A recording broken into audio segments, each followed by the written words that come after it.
My people, this story is not the usual kind of story you hear. Oh.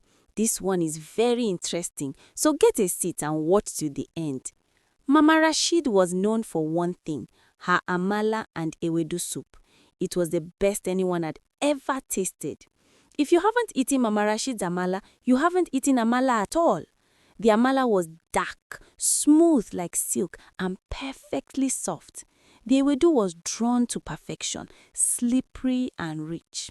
The assorted meat that came with it, shaki, roundabout, pomo, and fresh fish, was cooked with such skill that people would close their eyes when they chewed. The aroma alone could stop traffic on Dubai Road. Once you tasted it, you never forgot it. People came from Mokola, Bodija, Challenge, even from as far as Ogbomoso, just to eat Mama Rasheed's Amala. Some came very early in the morning to secure their portion. Before other food vendors could sell half of their pots, Mama Rasheed's food was already finished. Some people used to gossip about her Amala. They said her food was not ordinary. Others said she used special ingredients no one knew about, but no one had proof. Because of how popular her food was, people gave it a nickname. They called it Heaven's Amala. Mama Rasheed didn't talk much. She focused on her business. She respected her customers. She smiled warmly and served them well. Her food business made her very comfortable. For more than 10 years, she cooked and sold Amala every single day. Her customers were loyal. They trusted her food. Life was good. But everything started changing the day Sister Bola came into the picture. Sister Bola was a retired seamstress who had sewn clothes for big women in Ibadan for many years. But age had caught up with her. Her eyes were weak. Her fingers could no longer hold needles steady. The sewing machine she once controlled with mastery now intimidated her. Sister Bola needed a new way to survive. She had 2 children in the university and rent to pay. She was one of Mama Rasheed's customers. She had been eating her food for a long time. She loved the taste. She admired the business. One afternoon, Sister Bola met Mama Rasheed at her food stand.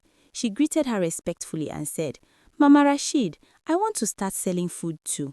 Things are very hard for me. My sewing business has collapsed." Mama Rasheed looked at her with kind eyes and smiled. "There is no problem," she said.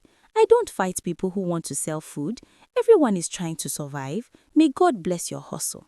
Sister Bola was happy. She thanked Mama Rasheed repeatedly. 3 weeks later, Sister Bola started her own food business. She cooked Amala and Ewedu soup. She tried to copy Mama Rasheed's style. She bought the same type of yam flour. She bought assorted meat. She followed everything she could see. But something was missing. The taste was not the same.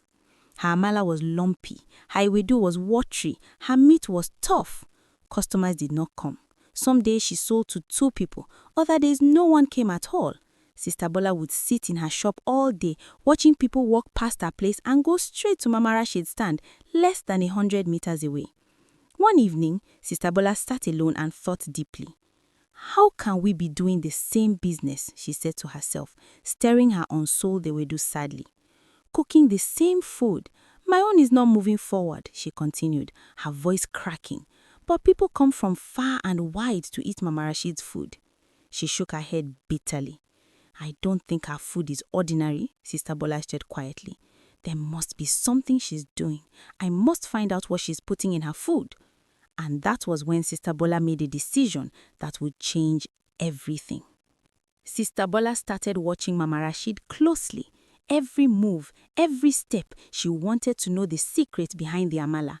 At night, when the whole area was quiet and people were asleep, Sister Bola would stand outside Mama Rasheed's compound. She hid in the dark, watching through the fence. She believed Mama Rasheed would come out to do something strange, maybe say some words, maybe pour libation, maybe do some dark incantation under the moonlight. But Mama Rasheed never came out.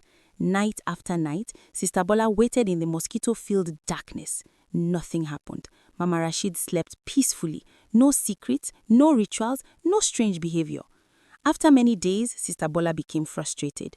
"I have watched her enough," she said to herself, slapping a mosquito on her arm.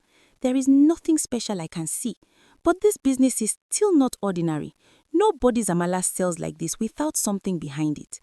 That was when another thought entered her mind. A darker thought. If I can't find her secret, Sister Bola thought, her face hardening in the darkness, then I will destroy her business. She can't be the only one flourishing while I'm suffering. One morning, Mama Rasheed was cooking as usual. Her big pot of Amala was on the fire. Her ewedu was bubbling beside it. The aroma was already spreading through the neighborhood. At some point, Mama Rasheed went inside her shop to bring more firewood. That moment was all Sister Bola needed. She had been around, pretending to sweep outside her own shop, but watching and waiting for the right time. As soon as Mama Rasheed went inside, she ran quickly across the road. She looked around. No one was watching. Everyone was busy with their own morning activities. She brought out a small plastic sachet from her wrapper.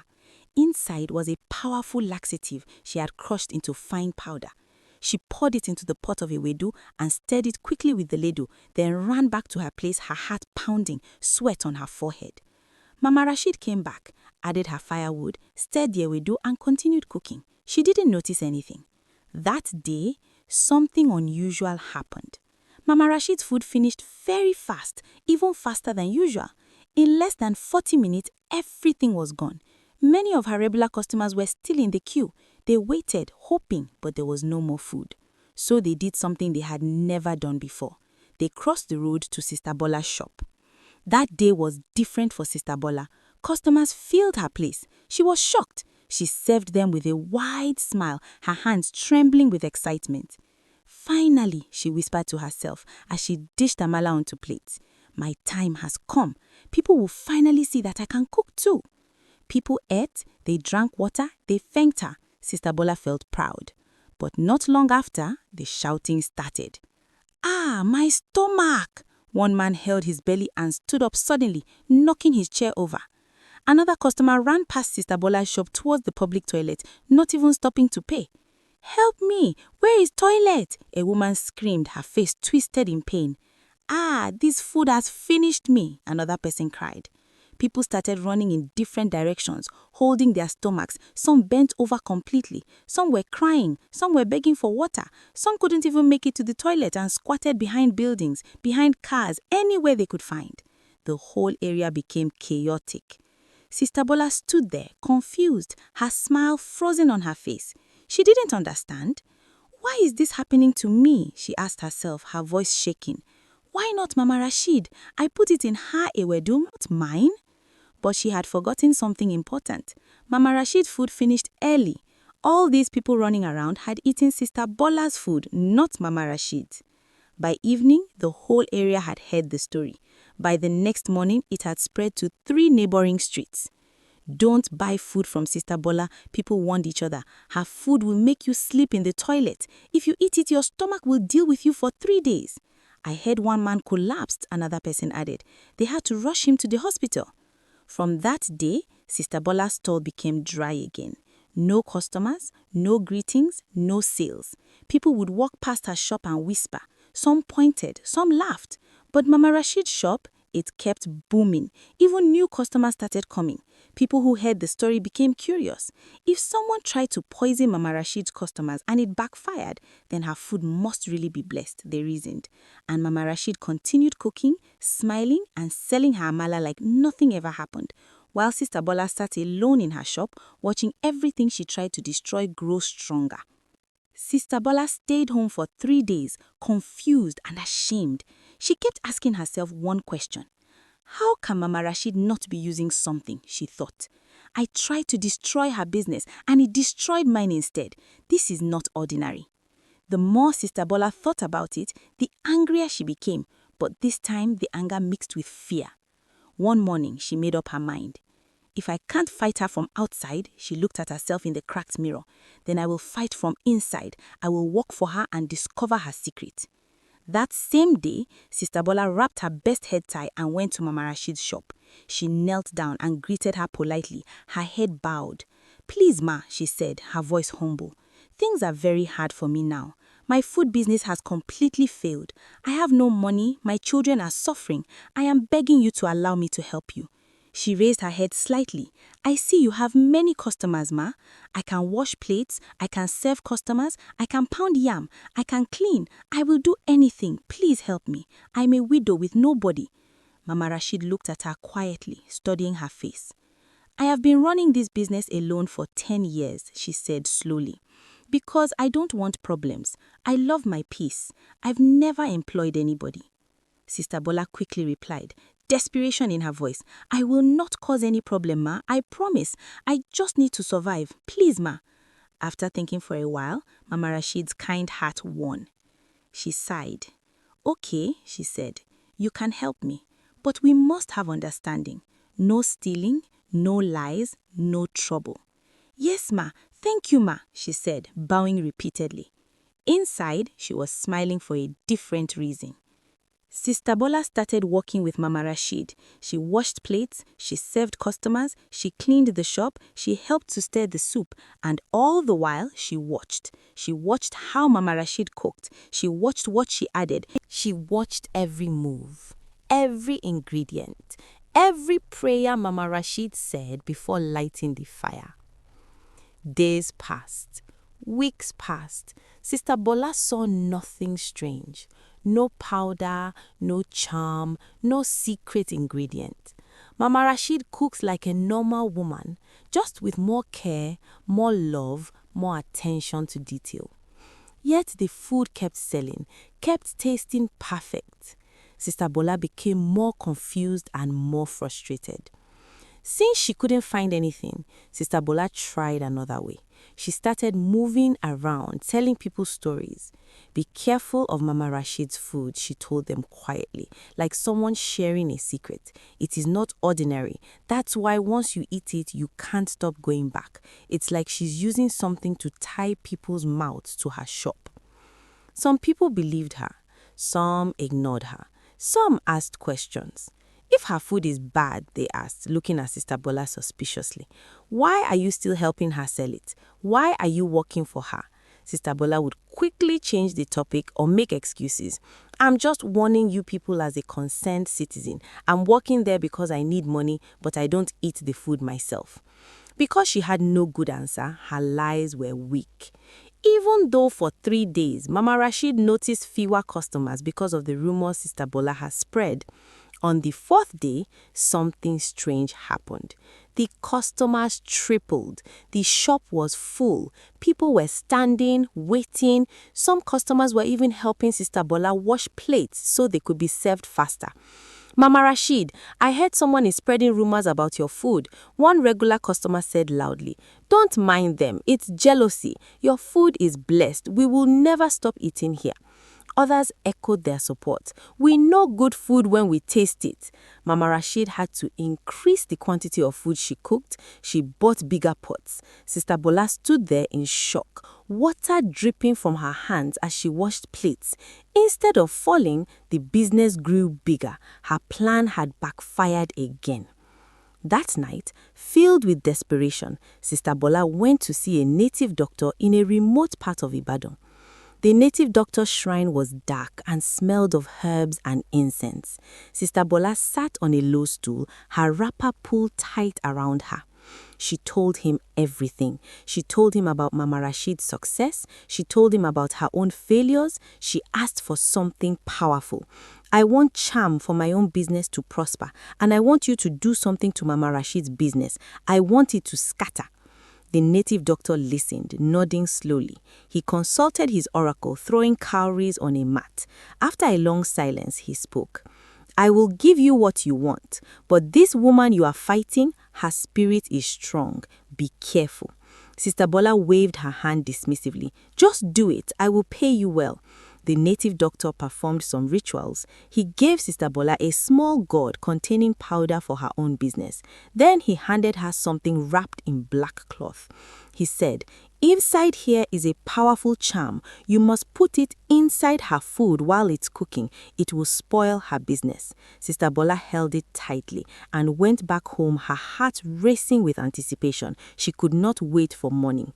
The next morning, very early, Mama Rasheed was cooking as usual. Sister Bola arrived and pretended to help as normal.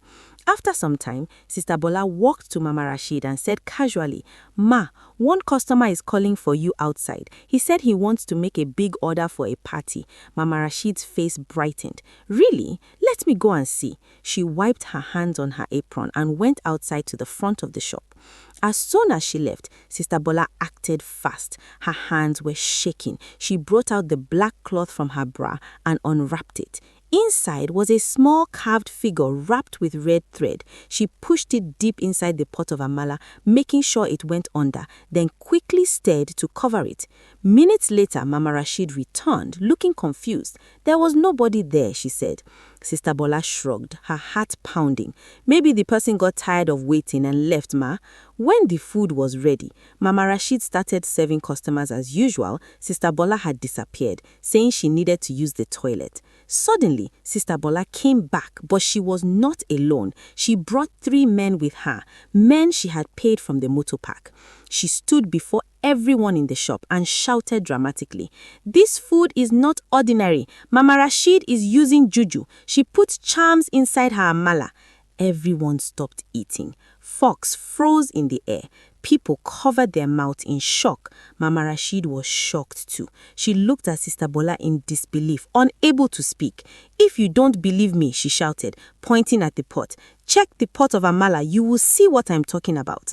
The 3 men she brought moved forward. One of them poured the remaining amala into a big tray. They searched with their hands, spreading the amala, looking carefully. They searched again and again. There was nothing. No charm, no carved figure, nothing. The people became angry, not at Mama Rasheed, but at Sister Bola. "What is wrong with you?" one customer shouted. "Are you mad? This is the second time you are trying to destroy this woman's business. First the poison, now this lie." They turned to Mama Rasheed and apologized. "Please forgive us, Ma. We know you're a good woman. This one is just jealous." They warned Sister Bola seriously and left. Sister Bola stood there shaking, sweat pouring down her face. Then she turned and walked back home slowly, ashamed and confused. But she knew one thing for sure. She had put that charm inside the pot herself. She had felt it in her hands. She had pushed it deep into the amala. So, how did it disappear? And for the first time, Sister Bola began to fear Mama Rasheed more than she hated her. After the charm incident, Sister Bola didn't stop. Her heart was still full of jealousy. It had grown into something dark and consuming. She wanted Mama Rasheed to fall so badly that she could no longer sleep well at night. Sister Bola waited for 2 weeks. She allowed the tension to calm down. She apologized to Mama Rasheed with tears, claiming she had been confused and desperate. Mama Rasheed, in her characteristic kindness, forgave her. "Just focus on your own progress," she advised. "Stop comparing yourself to others." Sister Bola nodded, but inside her heart was unchanged. She reopened her own food shop. This time, she used the powder the native doctor had given her for her own business. Slowly, she began to get customers. Not many, but small people came. Some customers who used to eat only at Mama Rasheed's shop now divided their loyalty between both shops. But Mama Rasheed's shop was still full, always busy, always noisy with laughter and conversation. Sister Bola was still not satisfied. One afternoon, Sister Bola stood in her shop alone. No customers. Her pots were full of unsold food. Across the road, Mama Rasheed's shop was crowded as usual. People were laughing. Plates were clattering. Money was exchanging hands. Children were sent to buy takeaway for their families. Sister Bola watched with burning anger. A dangerous thought entered her mind, darker than anything before. "If I cannot have as many customers as her," Sister Bola said in her heart, her hands clenching into fists, "I will make sure Mama Rasheed never cooks again." The next day, Sister Bola went back to the native doctor.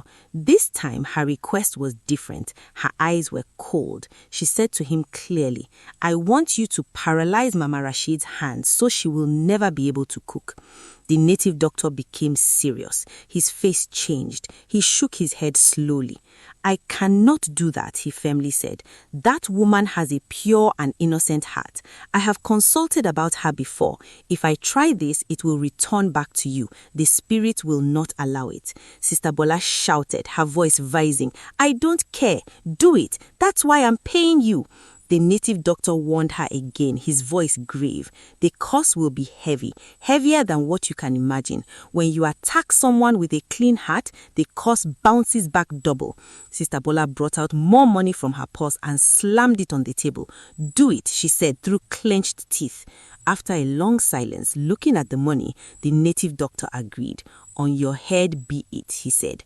He performed the incantation. He called on dark forces. He mentioned Mama Rasheed's name. He tied knots on a rope representing her hands. He buried something in a pot. Sister Bola left smiling, satisfied. Finally, she thought, Mama Rasheed would suffer.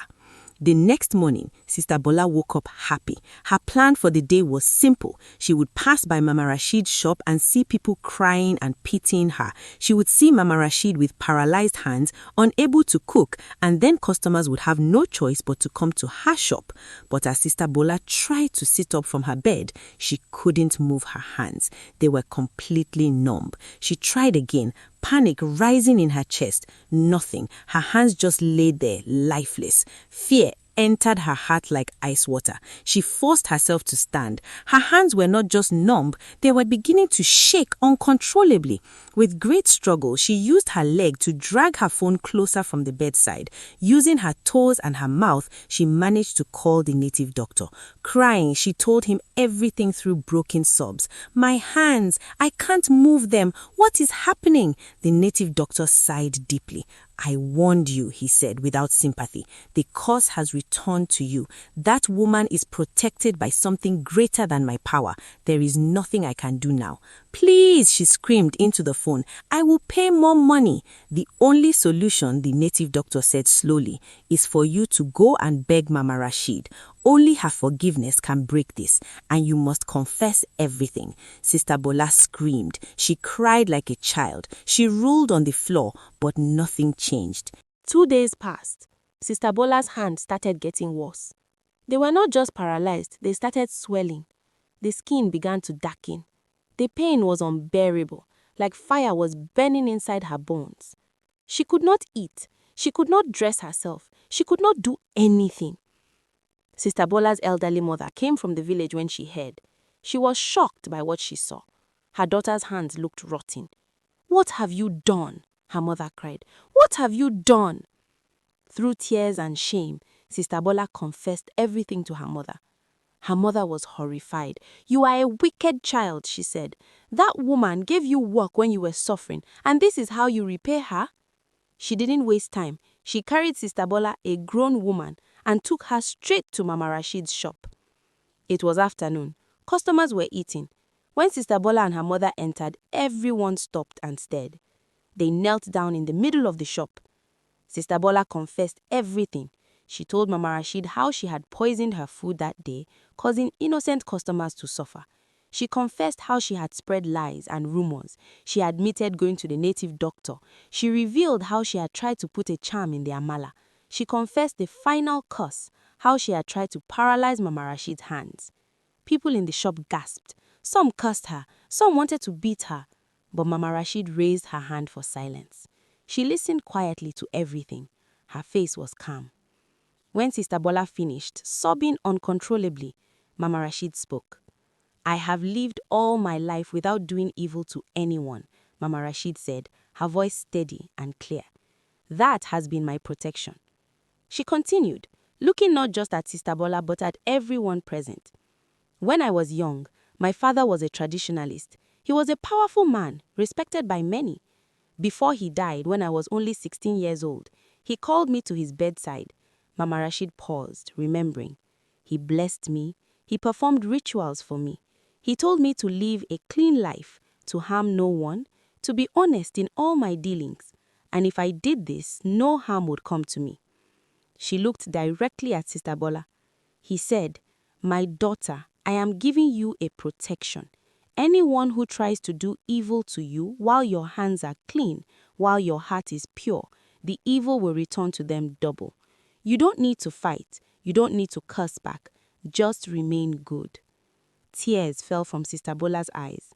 Her mother wept too. All these months, Mama Rasheed continued, I knew what you were doing. I knew about the poison. I saw you that morning, but my food had already finished before anyone could eat from that pot. I knew about the rumors. I knew about the charm you tried to put in my amala. It dissolved the moment it touched my food, because my hands were clean when I cooked it. The shop was completely silent. Everyone was listening, amazed. I didn't fight you. I just prayed for you. I felt sorry for you because jealousy was eating you from inside. She knelt down to Sister Bola's level and looked into her eyes. I forgive you, Mama Rasheed said simply. I leave everything in God's hands. But you must learn something from this. Success is not by wickedness. Success is by hard work, honesty, and patience. As Mama Rasheed spoke those words, I forgive you, something strange happened. Sister Bola felt a warmth enter her hands. The numbness began to fade. The swelling started going down before everyone's eyes. By the time Mama Rasheed finished speaking, Sister Bola could move her fingers slightly. 1 week later, her hands healed completely. The darkness disappeared. The pain was gone. But Sister Bola was a changed woman. She was ashamed, broken, quiet. She packed her things. She closed her food shop without a word. She followed her mother back to the village. Before she left, she went to Mama Rasheed one last time. I'm sorry, she said quietly. I don't deserve your forgiveness, but thank you. I have learned that a pure heart is the greatest protection anyone can have. Mama Rasheed hugged her. Go in peace, she said. Start again with a clean heart. Mama Rasheed continued her business. Her amala kept selling, just as smooth and delicious as always. But now, people came not just for the food. They came because they had heard the story. They came because they knew they were eating food made by a woman with a pure heart. And that was how jealousy failed, but a pure heart won. The lesson is clear. Never mock or judge people by what you see on the surface. Mama Rasheed could have been just another food seller to you, someone you walked past without a second thought, but she carried a blessing, a story, and a protection that came from living with integrity. Sometimes, the people we envy, the people we try to destroy, the people we look down upon, they have fought battles we know nothing about. They have blessings we cannot see. They have stories that would humble us if we knew them. Before you laugh at someone, before you plot against them, before you mock their hustle or their lifestyle, remember everyone has a story. And some stories are protected by forces greater than what we can understand. You see how people be, Abi? Abeg, help me like this video and share if you enjoyed it. Thank you.